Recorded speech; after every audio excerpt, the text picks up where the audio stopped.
We'll start with the global economy. It's among our favorite topics, and from the viewership numbers, we can tell that it's among your favorites too.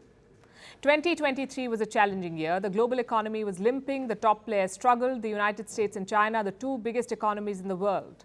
America saw its biggest bank failure since 2008. And the Chinese economy stalled. The US dollar's dominance came under threat. The global south began looking for alternatives. Through all of this, India managed to sustain its growth momentum. The remarkable bull run is likely to continue in 2024. We've been tracking the numbers for you throughout. Here's proof. America's banking crisis. It's a financial contagion, to be precise. Two banks have gone bust, two major banks back to back. They failed over the weekend. First, the Silicon Valley Bank, and then the Signature Bank. This one is based in New York. Yesterday, regulators had to shut it down. And these are America's biggest bank failures since 2008. The bank closures have spooked the world. There are reports of steep losses. America's biggest banks have taken a hit. Last week, they lost a staggering $100 billion. If you work in the American startup space, you know this bank is a big deal. Silicon Valley Bank, or SVB, is the banker to the American tech industry. It was opened in 1983. So Silicon Valley Bank worked with American startups, and it was among America's 20 biggest banks. Now it has collapsed. The question is why? And this is the interesting part. For a bank serving the tech industry, the SVB collapsed in a rather old-fashioned way. There was a bank run. People were taking out their money.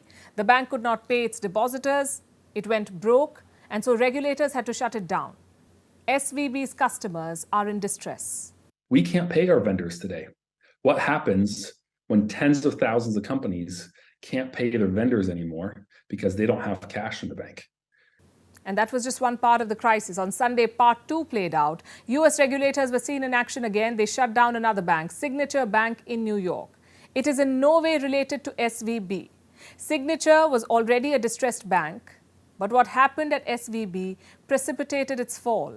So the regulators had to step in again, and the headlines went from bad to worse. Signature is the third biggest bank failure in American history. The dollar is facing a revolt. The world knows it as the king of currencies, but the dominance of the dollar is now under threat. More and more countries are looking for alternatives, and China's yuan is emerging as a clear challenger. China is pushing the yuan. What about the Indian rupee? It's not far behind. The Indian rupee is also emerging as a serious contender. And why are these trends significant? Because currencies drive commerce. The dollar's dominance gives the US an outsized influence on the global economy, and a shift away from the dollar will only hurt America. It will also hasten the rebalancing of the global economy. But what's in it for China? Beijing is on a mission. It wants to internationalize the yuan. It is building a large coalition of partners. These are countries that will use the yuan instead of the US dollar, and Beijing has made considerable progress in this direction.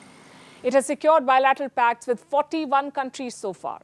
Meanwhile, the Indian rupee is also competing in this race. Last year, India's Reserve Bank made a move. It allowed international trade settlements in the Indian rupee. It's still early days, but India has made progress. Banks in 18 countries have shown interest. They've opened special accounts, and these accounts will help them settle trade payments in the Indian rupee.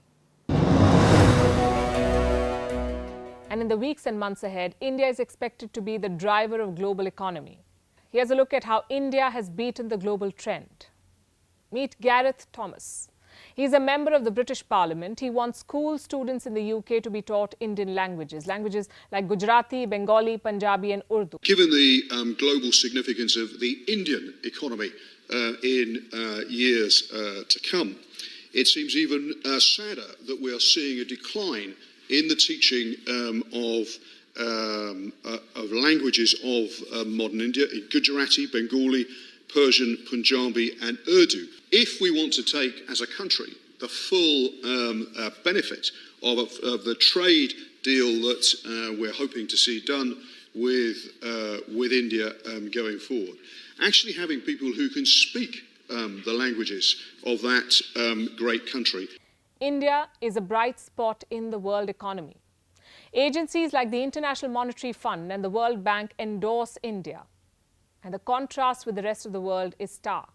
The global economy is in a slump. The war in Ukraine is fueling fears of recession. China is unable to shake off the Wuhan virus. The United States is barreling towards a government shutdown. The United Kingdom faces the worst recession in the G7. The Japanese economy shrank last year.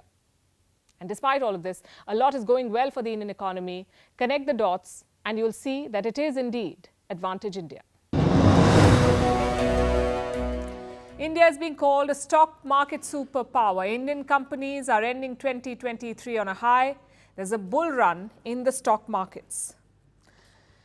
If you club all publicly listed companies in India, they're worth more than $4 trillion.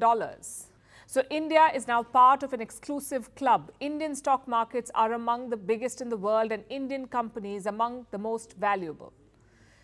Here's what the pecking order looks like. The Americans are right at the top. US stocks are worth more than $50 trillion, 50 trillion.